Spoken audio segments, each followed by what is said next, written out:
Hey guys, so you have been waiting on this video. You want to make this blanket on this loom, but to save time, we're gonna do it on this loom because that way I have plenty of time to show you guys what to do. Okay, first things first, you need stitch markers. I usually use these, but there are stitch markers made for the loom. Right now, they're not essential, but they will be. So it's just best to go ahead and have them on there. To start your blanket, you want to do a row of E-stitch. You want to do an E-stitch cast on, and that's what I'm currently doing right now. By the time you laid your first row of foundation stitches, you should have something shaped like a U. You're going to put your first row of wraps down and then go back and wrap a second row and then knit off.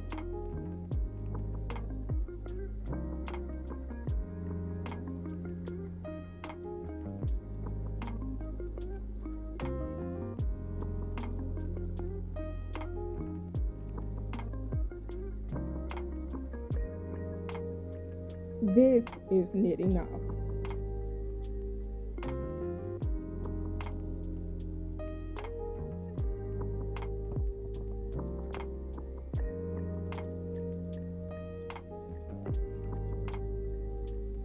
Once you are done, you're going to start your row of purl stitches. Do not push your stitches down. What you are creating is garter stitches. So one row of E-stitch and then one row of purl stitch equals one garter stitch, one row of garter stitches. So the combination E-stitch, purl stitch equals one garter stitch. So that's what you're doing right now. And you're going to do these individual purl stitches all the way around the loom.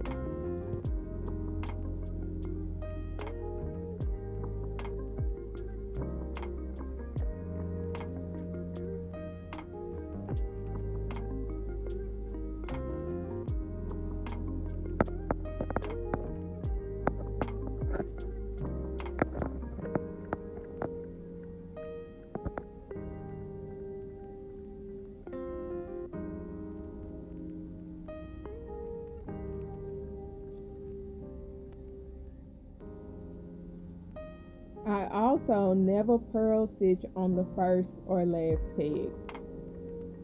We're going to slip stitch the last peg and then take care of the first peg also with an E-stitch.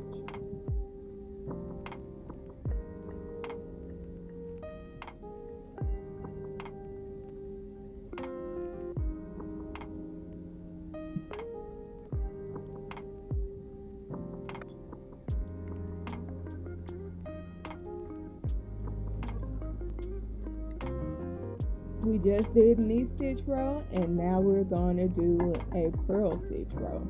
Skip that first peg, start on the second peg and do your purl stitch. The magic number for garter stitches is 5 rows. I typically do 7 and I made sure I did it here so you guys can see the garter stitches, but that's 1, 2, and 3 garter stitches.